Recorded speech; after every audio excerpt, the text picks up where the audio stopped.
Good morning, good afternoon, good evening, ladies and gentlemen. My name is Judith Mulwa, and I'm a PhD researcher at Kenyatta University. Hello there, and good morning, good evening, good afternoon. My name is Dr. Edward Mungai, and I'm in this journey working with Judith to try and investigate about climate financing in Kenya.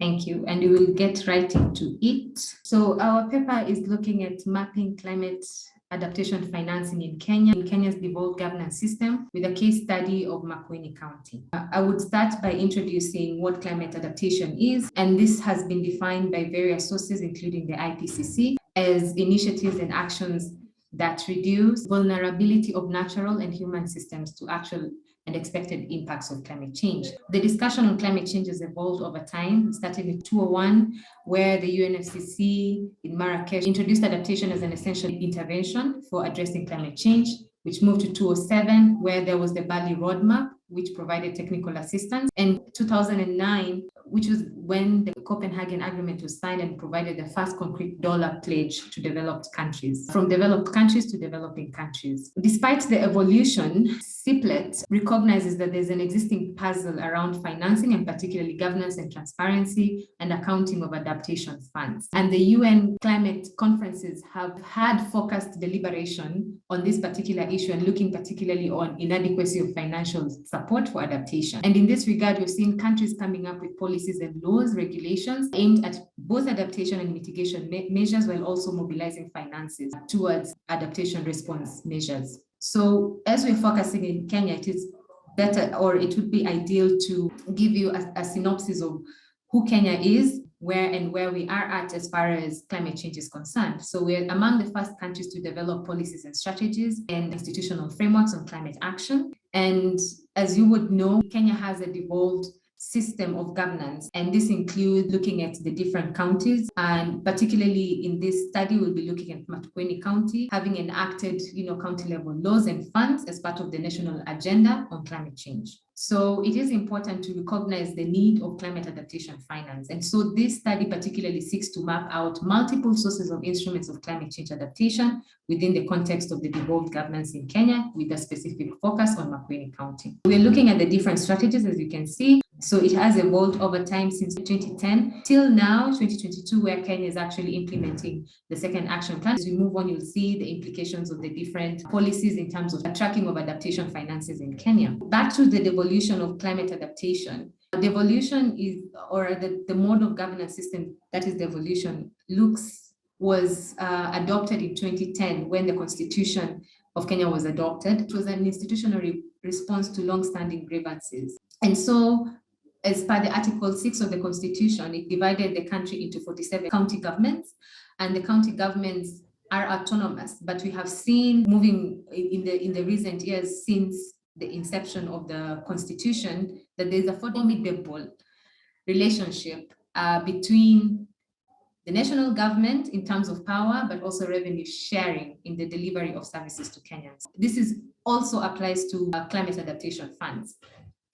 And so you'll see that according to a very recent report, CPI, that looks at the landscape of climate financing in Kenya, the government of Kenya has provided 76 billion shillings when it comes to climate-related development expenditures within the fiscal year of 2017 and 2018. However, when you're looking at the financing, it has to be aligned with the Climate Change Act of 2016, which provides a robust climate mandate to county governments through the county climate change funds. And so you would see that this financing, or the funds, were also developed to work with governments' established planning and budgeting systems such as the IFMIS, which is the Integrated Financial Management System, and it links to the Climate Change Fund, of course, established within the Climate Change Act. It is also important to look at how or what climate adaptation financing is. In the context of Makueni, and knowing that Makueni is an arid and also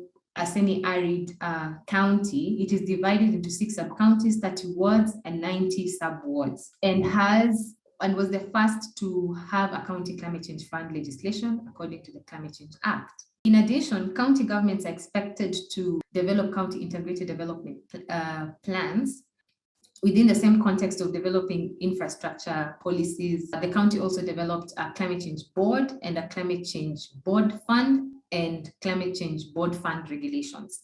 And this is also in alignment of an act, the Public Finance Management Act. The institutions and regulatory structures have enabled the county government to set aside 2% of its annual budget to the climate change fund of Makueni County. It's also very interesting to see that it's not just about the governance system. It also, for the county government to be inclusive and impactful, Makueni has adopted the participatory budgeting approach in its climate change tracking and implementation. As you would see, Cohen in 2012 discusses the difficulties of local governments when it comes to engaging with citizens on climate change. The county government of Makueni has seen to effectively set up structures that have ensured that climate adaptation is people-centered. We are sharing with you how the local decision-making structure for implementing climate change adaptation is in Makueni looks like. As you would see, that the lowest level of decision-making is the villages, and this is where the needs of the people are identified. And when they put that together, it moves a notch higher, where it moves up to the 377 clusters. And in this is where there's harmonization of community needs. And upon such discussions and where action plans are developed, then it moves to the sub-boards where you have the technocrats, that's where you have the stand committees and the stand authorities. And then it moves a notch higher where this is discussed at ward level. And at ward level, this is where prioritization of community needs is discussed, but also this is where we shape the decision-making is by the particular need identified by the villages. And then it moves to the People's Forum, and this is where the county government then implements the decisions. Thank you very much. I'll move the floor to my colleague, Dr. Edward. Thanks. Thank you so much, Judith, for that overview. And I'll just talk a little bit about the methodology that we have used here, in terms of us mapping, climate financing in Makueni County. Remember, this we are doing at the county level, and therefore it needed us, to carry out quite a bit of desktop review, based on various secondary databases, which relates, to the national government funds flow, relating to Makueni County funds flow and treasury, and also, reviewing different relevant statutory documents, which then gave us insights as far as, how money was flowing, from whom, from where, and for what purpose, and also, what sort of money that was flowing. Now, in terms of the results and discussions, out of the conversations, it's indeed, very interesting to see, the perspective, and especially because of the way Makueni County have been able to streamline its policies when it comes to, to climate adaptation and generally climate change matters. And based on that, then we have seen, very decent results. If you can go into the next slide. And those results, we have four sources of funds, which is used for, for climate adaptation in Makueni. It's from the national government, allocations that is coming to Makueni County from the national government. And we have seen, a trajectory where starting 2017, that was about 14 million Kenya shillings. It went, almost double. It went 21 million in the second year, which is 2018, 2019. And then ended up, at about 32 million shillings in 2019, 2020. And all this, can be explained by the fact that, the streamlining, the strengthening of the institutions, and including, people's decisions to be able to be involved in the conversation. That's how more money is flowing, from the national government, to the county. And of course, this is also from the recognition that the national government of Kenya, enacted a climate law in 2016, which obviously, plays part in terms of making sure that the money is allocated. And therefore, they also established a fund which then allocates the money, to the county government to address climate change. Now, the second, kind of flow of funding is coming from the county government itself, where they have their annual allocation. And we've seen that number, fluctuating a little bit, starting at about 48 million in 2017, 2018, slightly moving a little bit lower to 39 million in 2018, 2019, but again, ramping up to 60 million in 2019, 2020. And this obviously is because of the fact that Makueni County financial allocation is inclusive of financing, also from the national government, the money that is received from the national government to go through the treasury, and then obviously it goes into the county.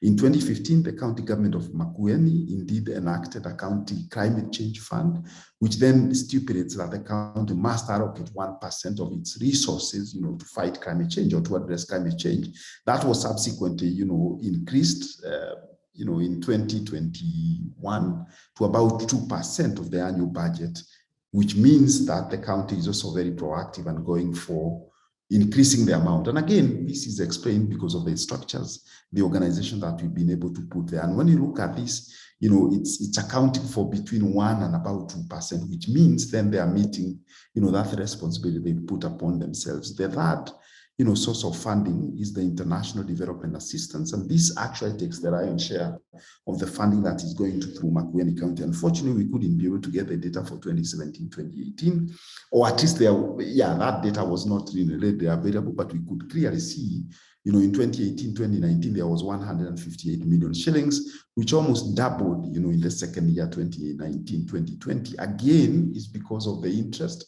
Is because of the confidence, that the international organizations are gaining to see, how those funds are flowing. I must say, that these, development partners played a very significant role in providing climate adaptation funding in Makueni County, with all those big numbers, and you can be able to see over 60%, of the total funding is coming from international development partners who have specific, projects which are addressing climate adaptation within Makueni County, which obviously is a good thing. And it's really based on the structures, based on the institutions that have already been built, and the fact that the money is reaching out to the people that requires those money or project that requires those money. It creates that confidence and force. Therefore, more money will be able to flow. The fourth and the last, when it comes to climate adaptation financing, is what is called, fuel levy fund in Kenya. And this is basically money which is coming from the exchequer, specifically tagged as fuel levy fund, and is mainly for purposes of improving the road infrastructure. We've seen in 2018 to 2019 about 31 million went into that. That amount dropped to 28 million in 2019-2020.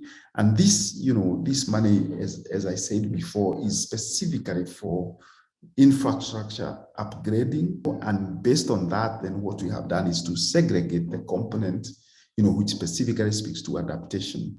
And the fuel levy, as I said, ideally it's for bridges, it's for roads, it's also including drifts within Makueni County. And we have seen a significant amount being allocated, although that amount in 2018, 2019 dropped a little bit, but this is something that we hope that is going to increase in the future. Based on that, we can be able to clearly see that IDA, International Development Agency, provides the bulk amount of funding when it comes to climate adaptation within Makueni County, where they are supporting specific projects. We've also seen national government, also putting money, which then is transferred, to Makueni County Treasury, which then shows that Makueni County is allocating between 1 to 2% of its total allocation, total budget into climate-related matters. And of course, the fuel levy is coming to assist where the road infrastructure is used, and we have segregated the component which is specifically for adaptation. Just in a nutshell, in the 3 years that we are considering, a total of 684 million, which is about almost $7 million US,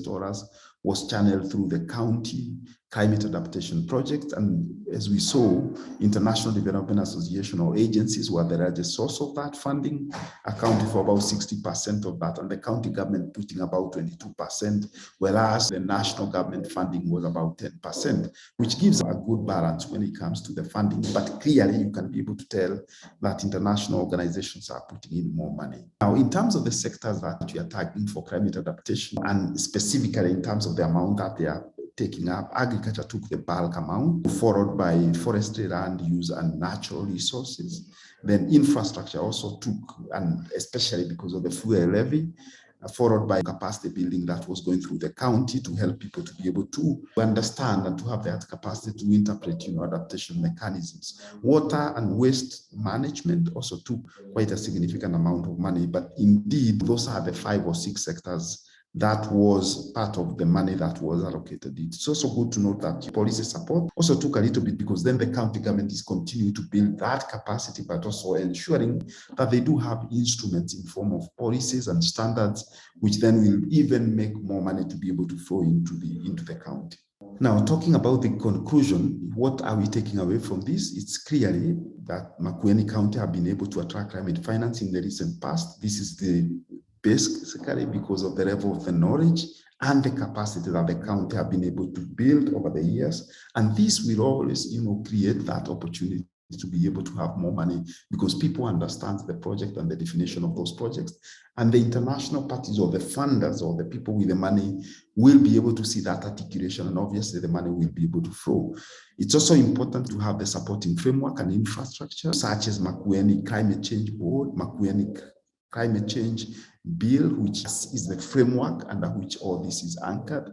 Is also the Makueni County Climate Change Fund, which is where participants or the citizens will be able to participate, and that's where the county will be able to put money.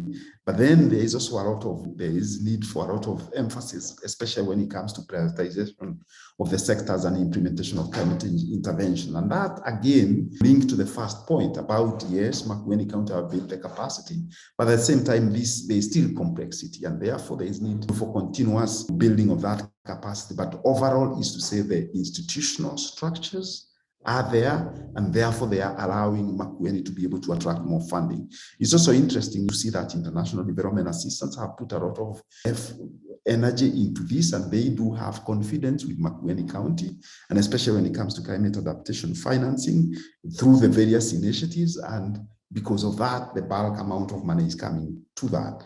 It is interesting further to know that Makueni County is still putting more effort to build the infrastructure, the structures, the institutions, so that they can be able to attract. And I think this is a way that any county or any devolved system of government, if it is going to attract money for climate adaptation, it needs to have a few basic points. One is that they need to have built the capacity.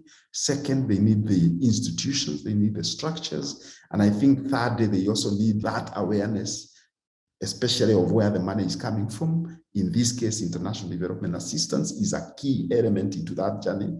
And based on that, then eventually they can be able to attract more funding within the county. And this funding obviously will mean more impact when it comes to livelihoods trying to adapt to climate change, and which obviously will be able to bring sustainable development within those devolved units of government, as we have seen it happening in Makueni County. Thank you. Thank you.